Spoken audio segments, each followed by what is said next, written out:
Would you prefer a bill that has exemptions for rape and incest? All human life is precious. That's Kay Ivey, or what Foghorn Leghorn would sound like if he held elected office. She's Alabama's governor who signed into law the most restrictive abortion bill in the country. She said she would vote for Roy Moore even after he faced credible allegations of child molestation, and she believes that every life is precious and that every life is a sacred gift from God, unless that life is on death row. Kay Ellen Ivey was born in 1944 in Camden, Alabama, a small town with 2 traffic lights and a population of around 2,000.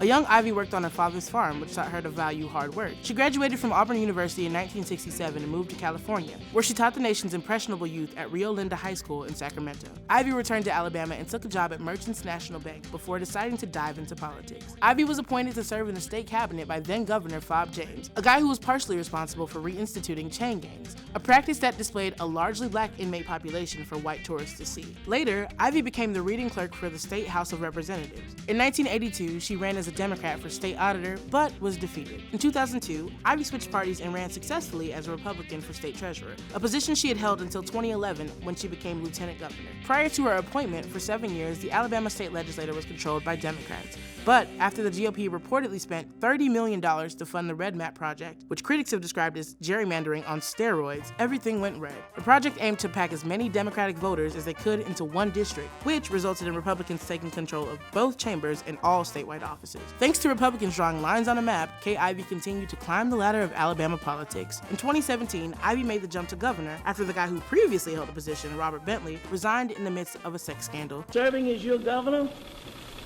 and representing the great state of Alabama is no small task. Ivey quickly got to work pushing a far-right agenda. In May of 2017, she signed into law a bill that cut down the time death row inmates had to file appeals. During her tenure, the pro-life Ivey has presided over the state-sanctioned killings of 6 people under Alabama's death penalty law. The same month, Ivey signed another bill into law which protected Confederate monuments. We must learn from our history, and we don't need folks in Washington or out-of-state liberals telling us what to do in Alabama. Ivey also signed a bill which allowed faith-based adoption agencies to refuse to place children in the care of gay parents. Ivey defended it. This bill is not about discrimination, but instead protects the ability of religious agencies to place vulnerable children in a permanent home, she said. The same year, Roy Moore won the Republican nomination for a U.S. Senate seat. After details of sexual misconduct against minors surfaced, many Republicans withdrew their support for Moore, but not Ivey. And do you believe any of the women that have brought accusations against Roy Moore? I certainly have no reason to disbelieve any of them. But Ivey believed that passing Republican legislation, even if it's steered by an alleged child molester, is paramount. I do believe that the nominee of the party is the one I'll vote for.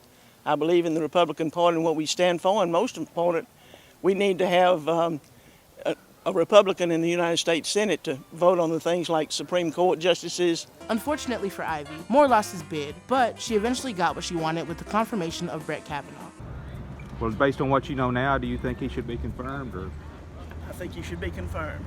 The following year, Ivey signed an executive memo allowing Alabama school administrators to have guns in school. School administrator, like assistant principal or assistant coach, but a school administrator. Faculty members who pass training and get approval from local law enforcement are able to use lethal force to defend students, faculty, staff, and visitors of his or her school from the threat of imminent bodily harm or death by an armed intruder. The memo was met with criticism from both sides of the aisle. On May 15, 2019, Ivey took a step that will cement her in history for decades to come. With the stroke of a pen, Ivey signed the most restrictive abortion bill in the country into law. The bill directly contradicts the U.S. Supreme Court's decision in Roe v. Wade. The bill, which was passed by 25 Alabama senators, all of whom are white men, outlaws abortion at every state of pregnancy with exemptions for serious health risks, but not for rape or incest. Doctors who perform an abortion could face up to 99 years in prison, which is the same amount of time as rapists and murderers. This legislation was specifically designed to make its way to the Supreme Court. The bill's sponsor in the House, Republican Terry Collins, even said,